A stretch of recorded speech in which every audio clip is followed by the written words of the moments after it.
there. Welcome to Rested Mamas Talk. We're Chelsea and Mika, your certified pediatric sleep coaches who were once exhausted mamas just like you turned into rested mamas who now have helped hundreds of families get better sleep in 3 days with an alternative to traditional sleep training. As creators of the Association Fading Sleep Method, we teach a responsive and holistic approach. Our podcast is dedicated to sharing the journey from true parental exhaustion to thriving parenthood. From real sleep tips from us and other experts to real stories of families just like you. Let's get rested.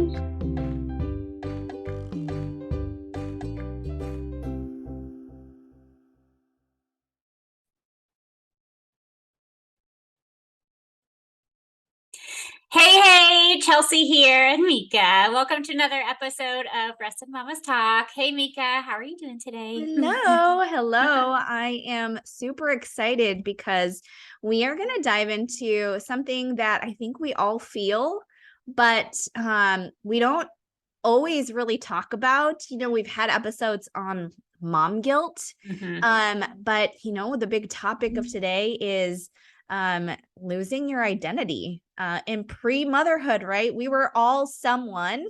I mean, honestly, we were all someone before we got married. Right. That was, I shouldn't say a loss, but we're still someone now. Yeah, that was a transformation. And there's a big transformation that happens after you become a mother. And sometimes that can feel like a loss. And so today we just thought we would have this conversation with an awesome partner, friend, collaborator with us, Beth. So we are special guest today. Special guest. So Beth here, she is an entrepreneur. She's a mom. She's a business owner. We're excited to have her as part of this conversation about the journey of finding yourself again and what does that mean through motherhood. So her special superpower is that she has developed a passion for helping women on their health and fitness journey, but not in the ways that are typical that you might see, right? I know post my second child and post my first, I was really anxious about getting back into shape, but it was so much more than that. I'm already an active person, but there was something in my mind that was stopping me from transformation. So she's kind of a guru of all sorts, not just overall health and wellness, but mindset, simple routine. So yeah, there is actually an expert out there and the creator of what we call the confidence code. So I'm here to welcome Beth. Please feel free to share a little bit about us. Who are you? What's Beth, awesome by the way, I just have to say, I am obsessed with the name Confidence Code. I think that it just exudes everything that you're about. And anyway, so I just wanted to say, love the name. But tell us about yourself. Yeah. So I'm so excited to be here. I came to the name The Confidence Code because I feel like the confidence piece is kind of what, especially as moms, we're like searching for, but we're not really sure how to get there. But when we talk about like mindset, strategy, and routines, that's kind of like the eye roll piece, right? So it's like I'm gonna rope you in with the confidence piece, and then I'm gonna teach you how to get there. So I love that. But thank you so much for the introduction. Just a little bit about me. I have been married to my husband, Brett, for 9 years, which just blows my mind. I still, when people ask me how old I am, 24 is like the number. I'm definitely not 24. It was like your sweet spot. I know, yeah. 24 is like, I guess, you know what they say, it just matters how you feel. And so that's kind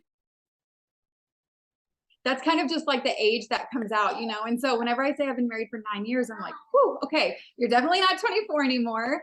But we have 2 kiddos, a 3.5-year-old girl named Tilly and a 9-month-old who you can hear in the background. I love it. Yeah. Keep on. So I actually have a bachelor's degree, master's degree, and 3/4 of a PhD specifically in higher education administration. That's kind of the course that I was on pre this coaching journey that I've been on. Pre-identity. Yes, sure. That is my pre-identity, completely wrapped up in it, to say the least. But I also worked in higher education as an instructor, specifically for freshman programming. I had a sweet spot for, I grew up, believe it or not, on a farm raising livestock, and I was a first generation college student. And so I had this sweet spot for working specifically with incoming freshmen from rural communities, just to help like give them some guidance, you know, that I kind of felt like I didn't have coming into higher ed. And so I also worked as an academic counselor with psychology and math students, which is interesting to me because I didn't have a background in psychology, but now a lot of the mindset work that I do is kind of, you know, from like through a psychological lens. So it's really interesting kind of how some of those things, you know, come full circle. But I quit the corporate world to pursue expanding, you know, my coaching business online, and it has just grown from, you know, me kind of on this journey of just self-discovery. You know, I started a health and fitness journey for a very specific reason that I think most women do, or a lot of women do, just kind of generalizing here, to lose weight. I had 12 pounds at the end of this year, going into a new year, that I was like, okay, I'm about to lose this weight. This was pre-babies as well. And what I found through that journey of trying to not only lose those 12 pounds, but consistently stay the course of this health and fitness journey, was that it was really nothing about the weight to begin with, and that it was everything to do with, gosh, so many areas of my life being impacted. But specifically from a mindset perspective, I'm like, okay, you know, why is this important to me? Why is it not really important to me? Why do I think it's important to me? And it just kind of helped me like just look at my life and this life journey through a whole new lens. And so I oftentimes say, like, what started out as a health and fitness journey for me really just kind of transformed into just this personal growth journey. I've navigated, you know, obviously having 2 babies, 2 pregnancies, 2 postpartum journeys. And I have just developed this insane passion for helping moms navigate whatever season of motherhood and of life, you know, that they're in. And so never thought that this is the work that I would be doing. You know, at one point in my life, I didn't even know if I wanted kids, believe it or not. And now it's like, I just couldn't imagine myself doing anything differently. Yeah. And I think that we talk a lot about this, Mika and I do, even privately, about how there really are so many different seasons to motherhood. And a lot of times you almost gravitate to those people that are in your same season. And I kind of have to laugh too, because you guys, all 3 of us are so we both have 2 kids. We both have a boy and a girl. All 3 of us have been married about 9 years. So it is really interesting. I think that this has happened to me, I guess, several times in my journey through motherhood, where you really do just like gravitate towards the people in your season. And I think that it is actually really empowering, and it really does help your mindset, and it does help just how you are, you know, you have that support around you as a mother.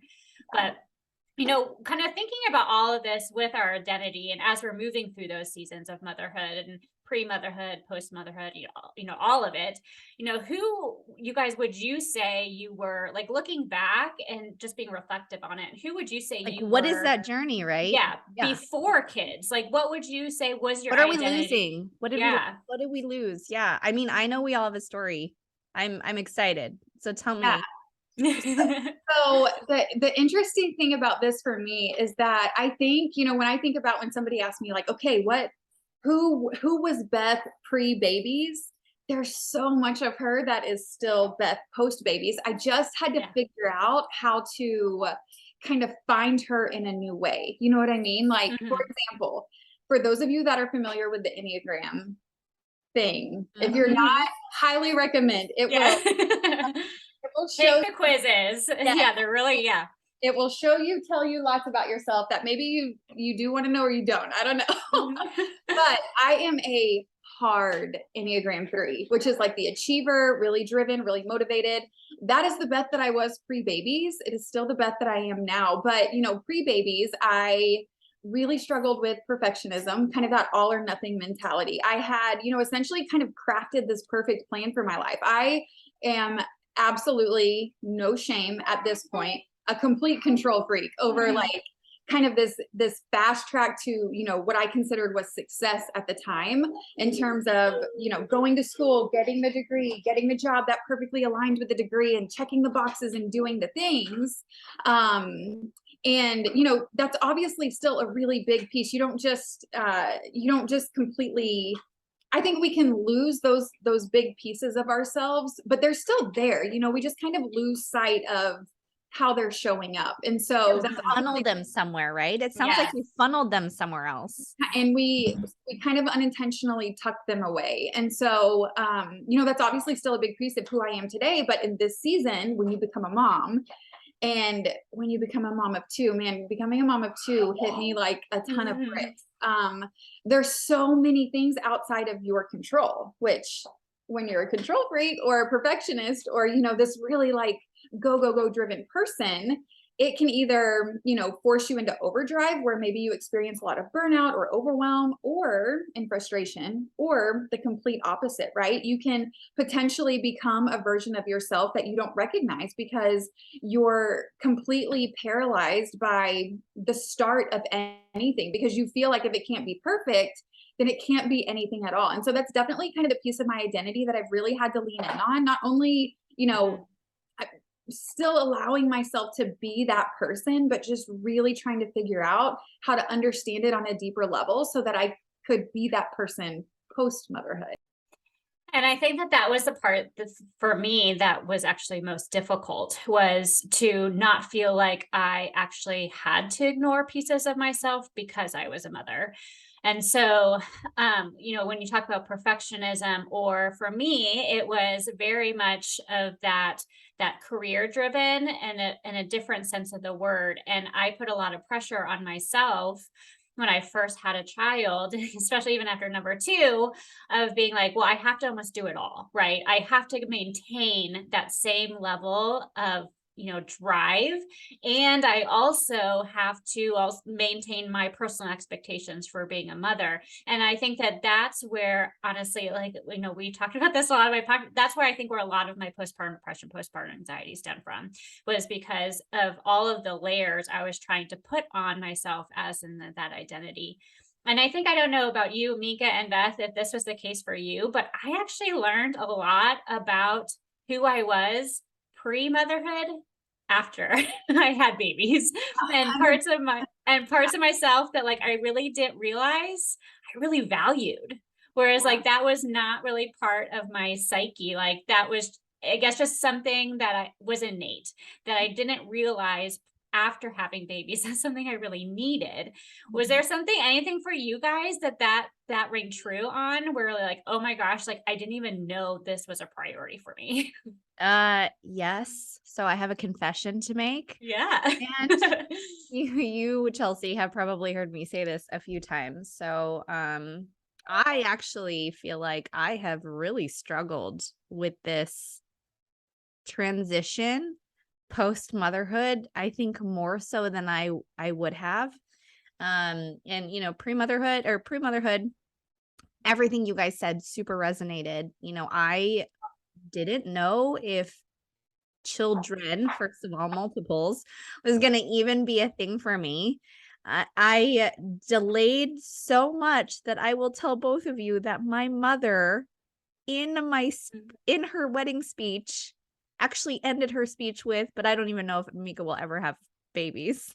Okay. Like that. That's like where it was, you know, driven. I thought my purpose in life was to prove that minority young women could have a seat at the exec table and just blow away that 3 to 5% stat that's out there that you know, are actually of women at the executive table. And I honestly, that's what I thought. I was like, God gave me gifts.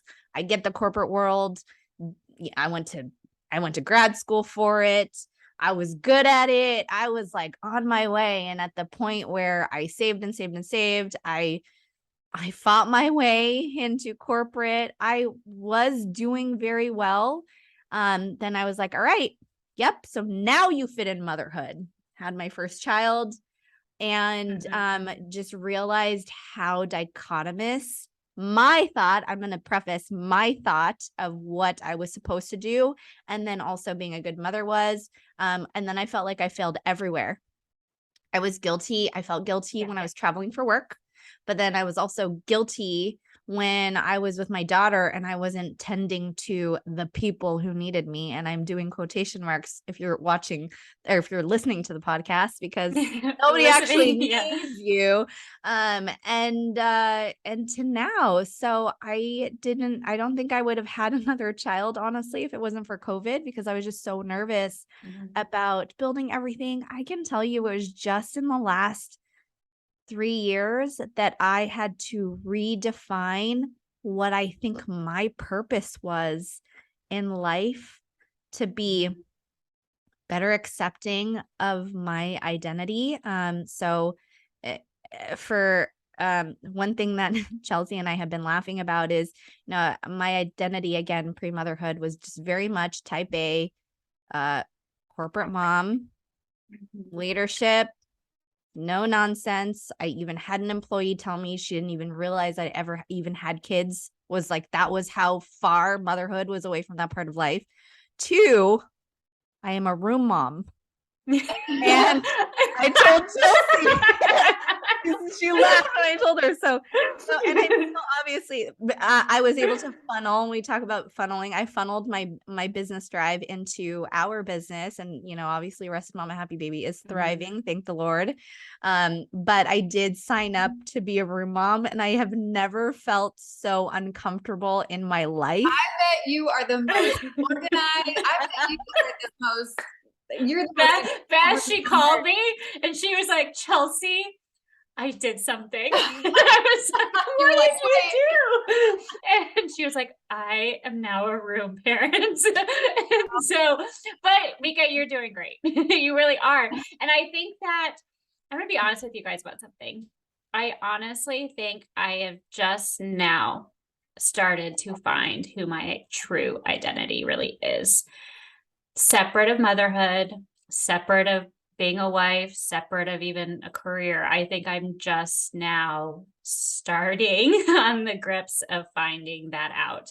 And so honestly, if you're listening, I think that it really honestly is a forever journey. I don't know if that's something that you even talk about. I'm sure you do, Beth, like in working with your clients too, but like, and I think I had to be okay with that because I wasn't. I for so long, like, what is it? Who is it? Who's Chelsea? What is this going to mean? And sometimes you just don't know. Yeah. And you have to run with it. Or, I resonate so deeply with this identity conversation. It's actually, believe it or not, I don't think this is something that we've talked about before now. It's actually the very first lesson of the first module in my course that I teach, because it's so easy for us to feel like creating a new identity, essentially, is what we walk through in that first lesson, because it's so easy for us to think or to actually want to create change in our life, or to take action in certain areas. But if we don't truly understand, and if we're not setting goals and wanting to take action from a space that's rooted in a true identity, it's not ever going to stick. I want you to think about this, for example. I think this is a really common example. I really want to wake up earlier in the morning, but I'm just not a morning person. Or I really want to lose weight, but I've always been overweight.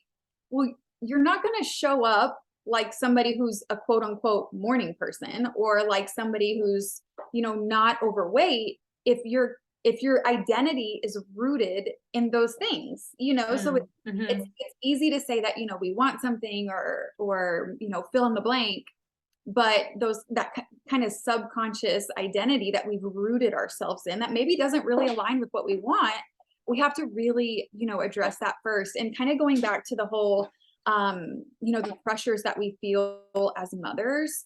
Gosh, I just, I have like this motto for my life that I feel like every year this motto kind of like surfaces unintentionally for me, where, I feel like I just have to grab a hold of it and just like cling to it for dear life. Specifically, like I think about the past 2 years, I have really challenging pregnancies. I've had hyperemesis gravidarum with both of them. So I'm super sick throughout my entire pregnancies. And so when I was pregnant with my second, all of last year, this motto that kind of surfaced for me was just 1% better. Just be 1% better today than you were yesterday. And then after having him and kind of transitioning into becoming a mom of 2, I found myself really resonating with and this is, gosh, I preach this to almost every mama that I work with. Your best is good enough, even if your best right now looks different than it did before. Hallelujah, right? Like, Yeah. really hold on to that and believe that, then this pressure that we feel to do it all and do it all well, right? Mhm. We're able to kind of release ourselves from that. And for somebody who's, pre-motherhood identity was rooted in kind of like what Mika was saying, like check the boxes, do the things, you like just a go-getter. When you're in a season of life where so much is out of your control, you really have to work on those kind of moving pieces of essentially your mindset and kind of your perspective and the lens at which you're kind of looking at things through, or you'll completely burn yourself out and feel overwhelmed and frustrated, or you will completely lose sight of who you are. Yeah.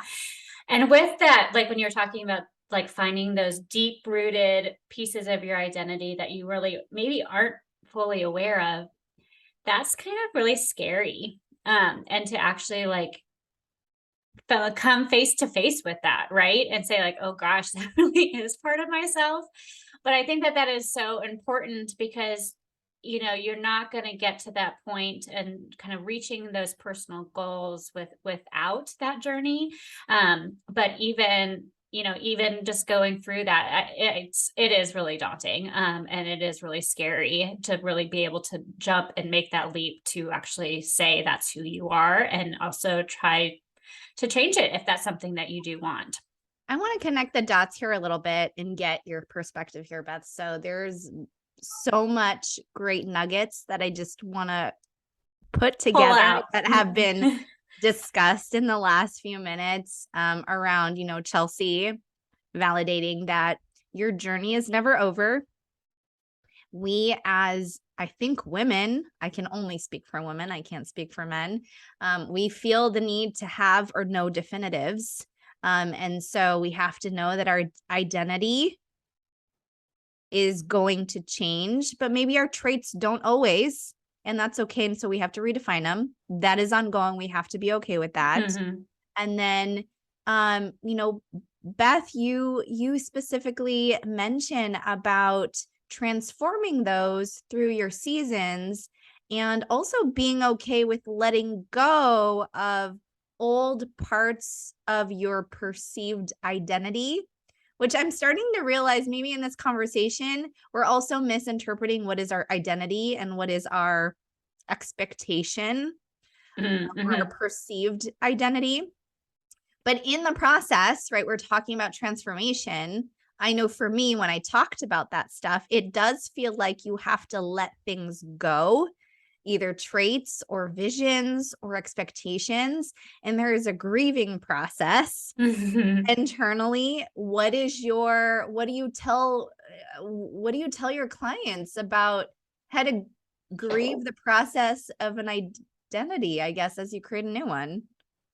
Yeah. So, I feel like when really thinking through grieving the loss of kind of, what once was, whether that is, I think it's important to kind of think of this from the space of whether it's, I think of like my morning routine before I had kids, or, it's like a behavior or a pattern or an actual piece of you, right? When you become a mom, so many pieces of your life changes, right? And oftentimes so many of them at once, and you kind of have to play catch up. And it can feel like a complete whirlwind if you're not careful, and it'll kind of pass you by. And then you'll find yourself sitting with like some regret, some guilt, some shame, et cetera. And one thing that I've learned is that we really have to focus on embracing the messy, imperfect action, because it's still action, right? And that's something that a lot of us, specifically as women, have a hard time doing. And for me, a piece of forcing myself into action is actually paying attention to how I'm releasing those old routines and patterns and behaviors and expectations, not necessarily my identity, right? Which is something that we're talking about here, is like what we expect of ourselves, or what we convince ourselves we expect from ourselves based on what society expects from us. So not necessarily my identity. Like, I'm still me, I'm still Beth, but I have to show up differently or I'm not going to show up at all. Right. So, you Mhm. know, I miss my old morning routine. I miss being able to really push myself to my limits in my workouts. I miss my old energy. I miss my, never miss a day mentality. I miss getting a full night's sleep, which, we need to talk here. Yeah. Yeah, the cool thing about this life, and I think this is a perspective, switch that a lot of us really need to focus on making, is that it gives us seasons. These seasons are going to ebb and flow. And obviously some, are easier than others and some are really stinking hard, but every one of them has the ability to teach us something if we allow them to. And what I mean by that is, instead of, I found myself actually a couple months ago kind of wallowing in this pity party of like, gosh, I wish I could get back to waking up at 5 a.m. Like it just wasn't feasible with toddler wake ups and like getting to bed later because I was having to stay up late to work and, sleep is important.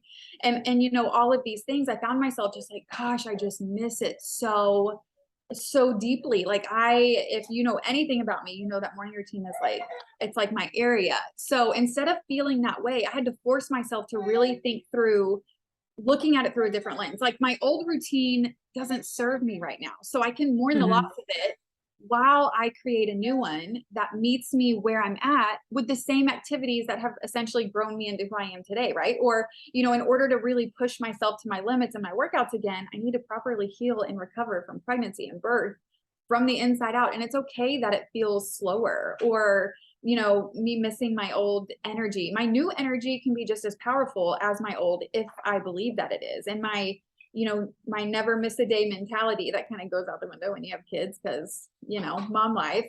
My new mentality allows for more flexibility and more grace, which I need, right now in this season more than ever before. So it's really like working through how can we really look at some of these grievances through a different lens so that we can still incorporate them, whether it's a pattern behavior or a habit, into our current season of life. And that's something that I love working with my clients on, specifically in the confidence code, is I have them think of this as like a toolkit, right?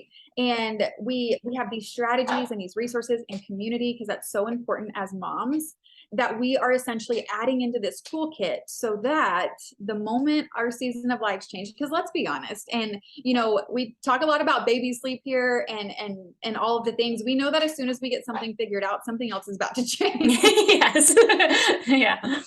That we're not just focused on, where we're at right now, but kind of bigger picture. How are these strategies, tools, resources, and community? How is it going to be able to support me when I'm in the next season of life? So I can come back to it and really think like, okay, this isn't working anymore, but I don't want to feel this way. So how can I think about this in a way that's going to allow me to take action to move forward, and kind of that confidence piece for me comes from, action breeds confidence. Inaction, when we feel paralyzed or we feel like we're so overwhelmed that we can't do anything, that's just going to breed this vicious cycle of doubt and fear and insecurities and us convincing ourselves that we don't even recognize ourselves anymore. So it's like, how can I show up 1% better today than yesterday to truly feel like my best, what I'm able to give right now is good enough? And, grieving some of those differences in a productive way, I think is such a vital, piece of that.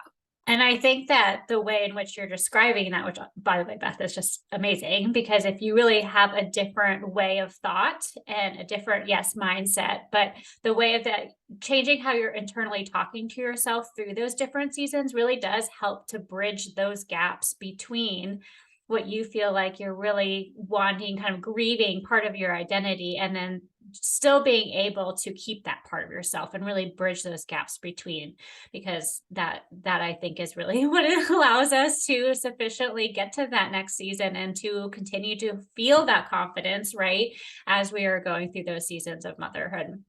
Now, you talked a little bit about sleep, but how has sleep affected that I don't want to say loss, but affected that part of you as you are, journey where does as motherhood? where does sleep sit in the journey of the transformation? And really, like, what are you hearing from your families, your moms that you're working with? I'm gonna have to bring the little one in to join the convo. No, you're fine. So what I have to say about this is, sleep sits at the forefront. You know, I like to really share my processes specifically on like my Instagram stories and stuff. And when I do that, when I'm, you know, getting up in the morning, or when I'm working out with my kids, when I'm navigating these different pieces of my routine that I feel like really have created a lot of power and change in my life, I cannot tell you the number of messages that I get on the daily where moms are like, okay, but what if the baby's not sleeping? And I'm like, then you have no business waking up at 5 o'clock, right? Like that's where it really comes back to having this toolkit to like, okay, even though this is how I'm wanting to show up, is it feasible right now? Does it serve me right now? You know, if you're up all hours of the night with a baby, then waking up at 5 a.m., unless you have to, of course, to, you know, work outside of the home or whatever, that doesn't serve you. So why are you putting pressure on yourself to get up at 5 a.m. just because I'm getting up at 5 a.m., that kind of a thing. And so,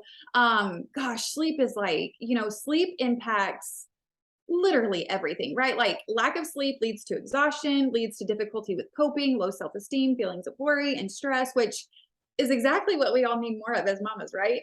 Like we already don't have enough of this or enough, you know, hormones doing the work of that for us. It's just a never ending vicious cycle. And so, you know, I have found like when I'm in seasons of not getting any sleep, like before this little guy was sleeping through the night, it led to more anxious thoughts during the day, brain fog, mood swings, irritability. Like, so if we know that showing up for ourselves in any capacity is the most important thing, in my opinion, to kind of bridging this gap in identity, then these side effects of no sleep are obviously not conducive to that. So it felt like, you know, for me anyways, like I was fighting this uphill battle. And that's what I tell, you know, any mama that sends me a message or an email and they're like, okay, like I really want to do this. You know, I want to show up and I want to, you know, make myself a priority and find myself again. But gosh, it feels impossible because the baby's not sleeping. And I'm like, well, then that's what we need to address To first. focus on. Yeah, because that really is the catalyst. I mean, we've talked about this too, for honestly helping you that first step to really helping you get back to where you really want to be. It really is, oh, I don't want to say impossible, but it is very difficult to get to that point if you are extremely sleep deprived. Yes, absolutely. And it you know, as much as we talk about mindset, as much as we talk about, you know, strategies that you can do on the day to day, it's really hard for you to get there mentally when there is that sleep deprivation. And that is absolutely okay to recognize and to also make a change if that's something that you're ready for as well. 100%. I feel like there's a lot of parallels, and I kind of want you to dive in a little bit about what pieces are in your confidence code, because I do feel like sometimes sleep is a mindset thing too, or I should say, we always redefine what sleep training is because we do things so differently than, you know, the other programs that are out there. But it is a mindset thing to start. So where do you see some parallels? And I know we talked about this, Beth, in some of our previous conversations about how, I mean, we would like to have our families in a good mindset where they feel ready to actually implement changes. And that's got to be so similar to health and fitness, right? They have to be ready. They have to have the mindset to make those changes for themselves. But it, for some families or some moms, feels like it's unattainable or something that's really hard. Like, what's your advice at that point? Yeah. So my advice at that point is, you know, something that I work with a lot of my clients on is this idea of like a self-coaching model. And what this self-coaching model says is that our circumstances, things that are facts about our lives, right? Like things that we are not in control over. Remember, there's a lot of those when you become a mom. They essentially dictate our thoughts. And these thoughts that we have, they are what control our emotions or our feelings.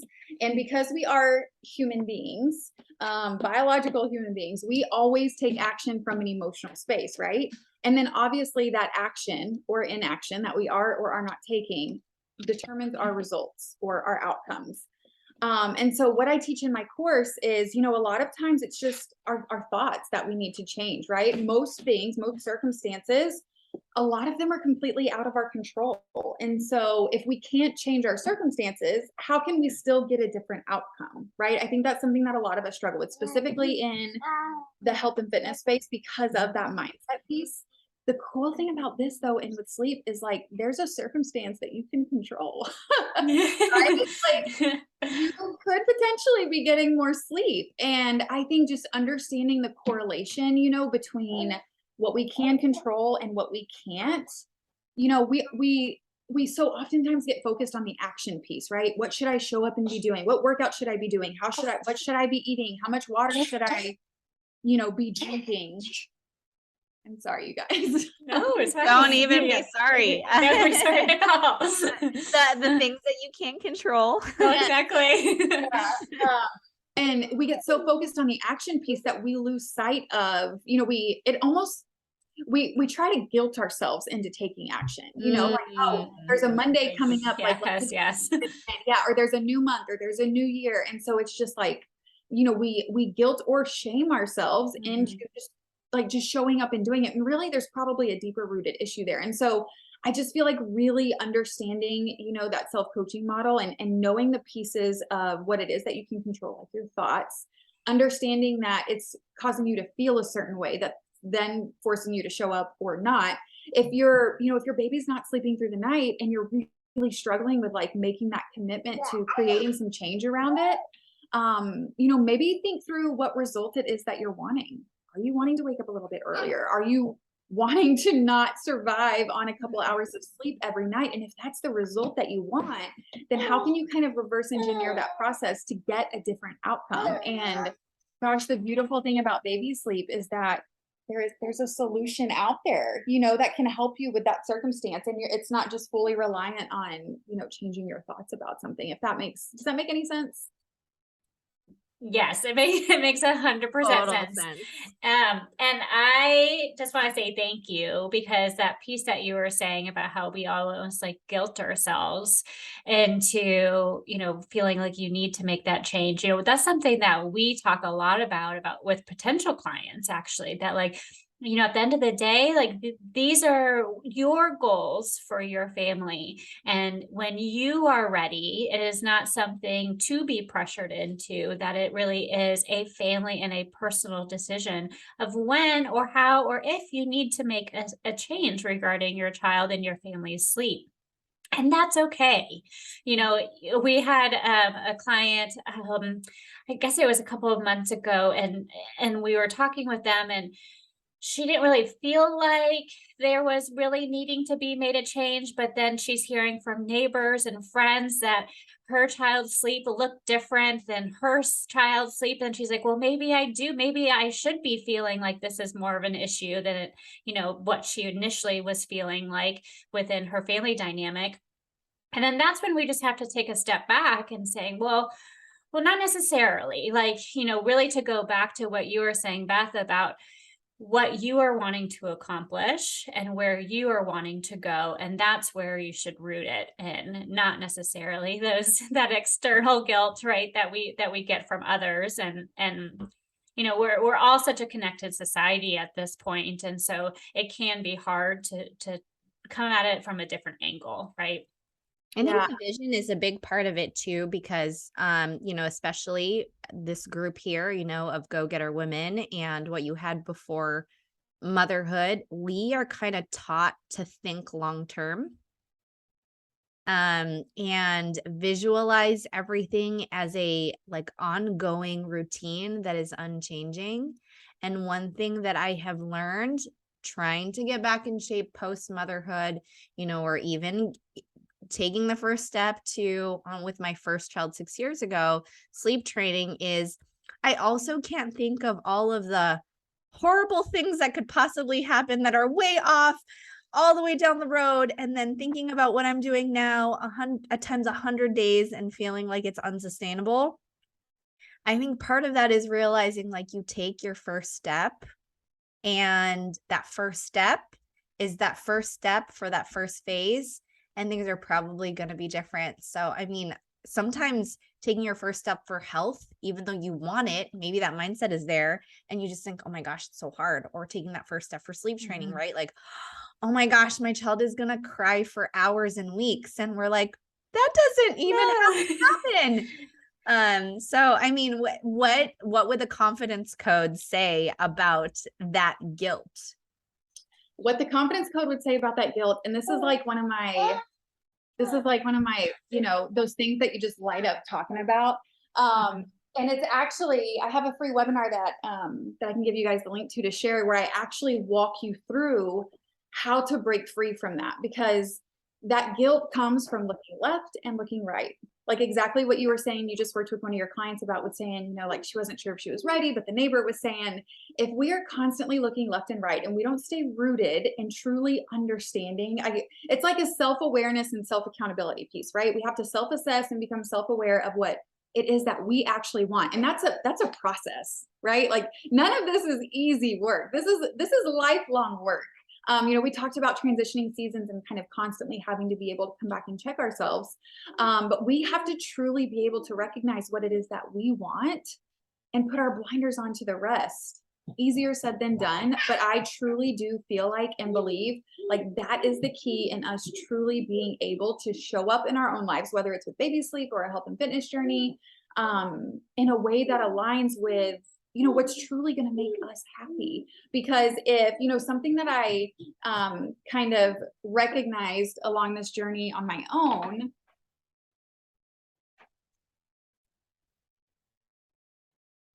and this is real life, guys. Yeah, I'm saying this is real life. This is one of the things that we have to be okay post-motherhood. Yeah. I would have freaked out. Yeah. Before. Oh, I would have, yes, freaked out. Nope, And it now is it's what like, it is. you know what? It is what it is. I'm just so thankful that you guys understand. He was like headed straight for to get inside the toilet. So I forgot to shut that door. Okay, what was I saying? I lost my train of thought. So one thing that you kind of focus on, the removement or letting go of that guilt, looking left and looking right. And those are the things that kind of impact our ability to move forward and just make that first step. Yes. So something that I've realized on my journey, this is where I was going with this story time. Something that I've learned on this journey, pre-motherhood and like really, you know, Chelsea, you mentioned that like you feel like you're just now kind of stepping into recognizing like what your purpose is or what your identity is. And Mika, you were talking about that too.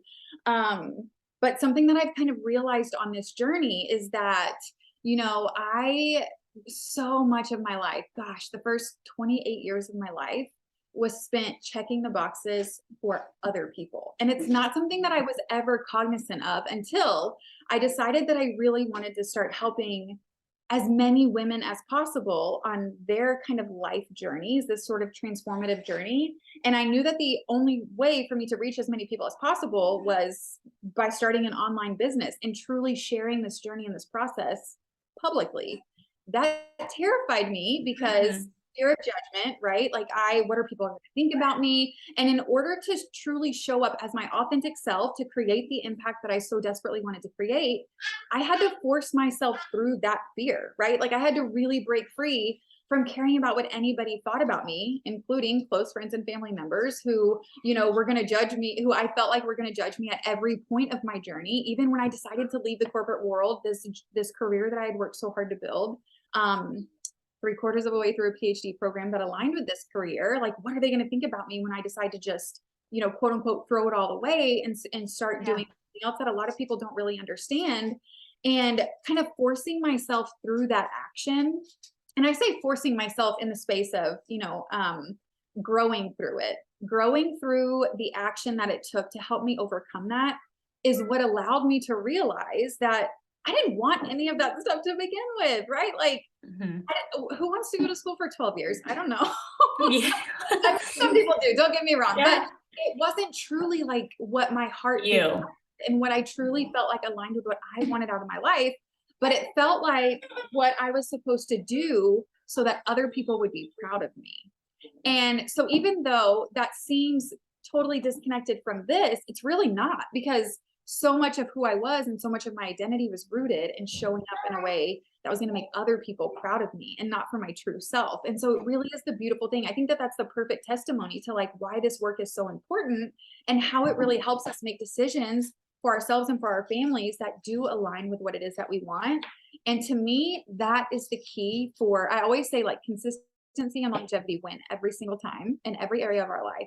The longevity piece is hard, right? Like, we have to be consistent for long enough to truly see, you know, to reap the fruits of our labor, to see our hard work paying off in any capacity. We have to stay consistent for long enough. And man, like, that's how you do it. You get in total alignment with what you want, and you start making decisions based off what you want and what's best for your family, without looking left and without looking right, and without feeling like either other people are going to judge you or like you need approval from others. And I think that's totally relevant in the sleep space, because everybody has something to say about it, right? Mom, Yeah.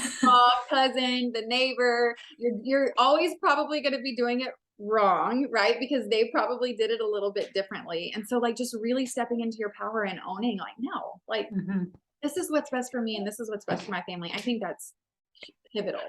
I think that's really powerful, because honestly with you, Beth, I think that that is a lesson that I've really honestly just learned in the last year, about how I don't think I realized of how much of a people pleaser I actually was.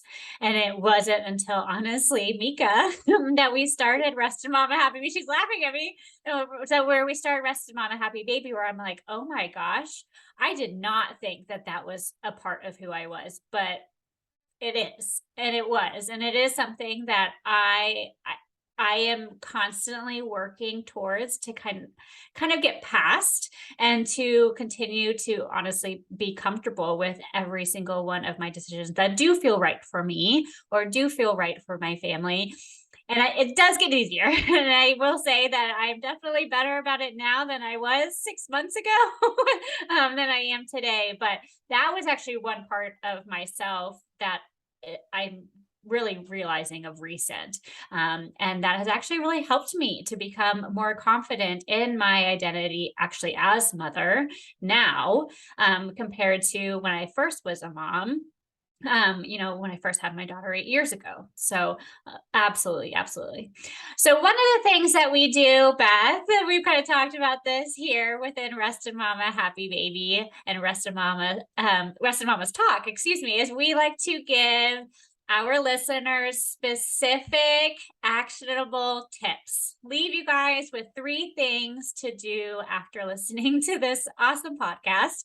And so since today we're really talking about that transformation between pre-motherhood and motherhood identity, it'd be great, Beth, if you could share 3 things that you could give our listeners to walk away with today. So what would those 3 things be? Only 3. Oh my goodness. Okay. Okay. Tip number 1 would be take small action. Just focus on, I think this is really really powerful. So if you're listening, get out a pen and write this down, or make a note in the note section of your phone. Focus on the habit of showing up. That's it. Just focus on the habit of showing up. Take small action. And here's the cool thing about this. You really get to decide what that looks like, right? So just focus on the habit of showing up, small action. Don't feel like you have to create all of these changes at one time. Second tip would be to truly believe and recognize that mom guilt is a feeling. Think through that self-coaching model that I briefly mentioned. Because it is a feeling, because mom guilt is a feeling, you can release it. You can create a different feeling based on the thoughts that you're choosing to associate to whatever it is that you're doing. And I think that when you really understand the correlation between good sleep for you and your baby and your mental health, then it feels like a no-brainer to flip the switch. And I'm using obviously baby sleep as an example, but with anything in your life, like when you can attach those correlations to each other and kind of connect the dots, you'll truly be able to kind of take back your power and how much you can control. And then my third tip is my unintentional surfacing motto of this year of your best is good enough. Always, always. And I think if you can, like, even just close your eyes for a minute and think, okay, if I truly believed that my best today, how I showed up, was good enough, how do you think that would force you to show up tomorrow? On fire, right? Instead of going to bed feeling like, oh my gosh, I'm so drained, depleted, exhausted. I was go, go, go all day today. Whether you work outside the home, from the home, you stay home with kids, but nothing feels like it got done. Well, then when your alarm goes off tomorrow morning, you're probably going to become like the snooze queen. I used to be the snooze queen. Mm. And you're not going to want to get out of bed, because as soon as you hear the sound of your alarm, your brain is going to immediately go to all of the things that you need to do that day that you're probably not going to get done. And then you do it over and over and over, and your life literally passes you by. So focus on truly believing that your best is good enough, even if it looks different than it did before. Can I just add one thing to that, actually? Because Chelsea, you ended on a comment similar. Beth just ended on a comment. And actually, you just made me have a eureka moment, because I actually had a bad moment yesterday. I have a lot of bad moments, but so it's hectic, obviously, when you have 2 kids, 3 kids. It's hectic when you have 1 kid. But Chelsea and I, even in this phase of our life, have grown with each other. And we both are similar in a lot of ways, but we're also very different in a lot of ways. And when you think about your best is good enough, I think making sure that you surround yourself with the right people who are going to help you with that mindset and also help you look out for you is really important, right? Like if you have non-judgmental friends who are like, yeah, your mental health and yeah, your health is important. You're not going to screw up your kid, or no, you're not going to screw up being a wife, or, having that in a coworker or a business partner. And for me, yesterday, it was my husband. I will tell you, I had a boo-boo yesterday, messed up a schedule, dropped off my kid a little too early for dance, got a phone call from the dance studio to let me know that.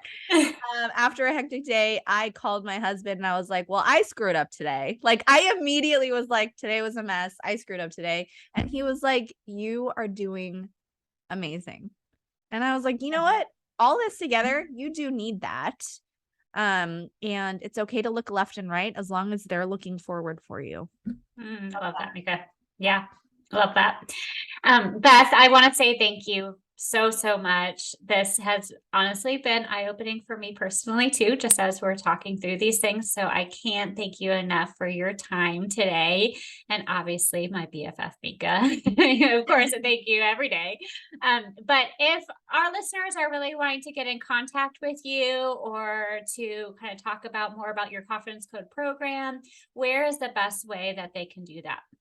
Yeah, so definitely follow me on Instagram. I am Beth Isbell. It's Isbell. I know it's a strange last name. I went from like the most simple maiden name to every time I say my married last name, I have to spell it out. But I am Beth Isbell on Instagram.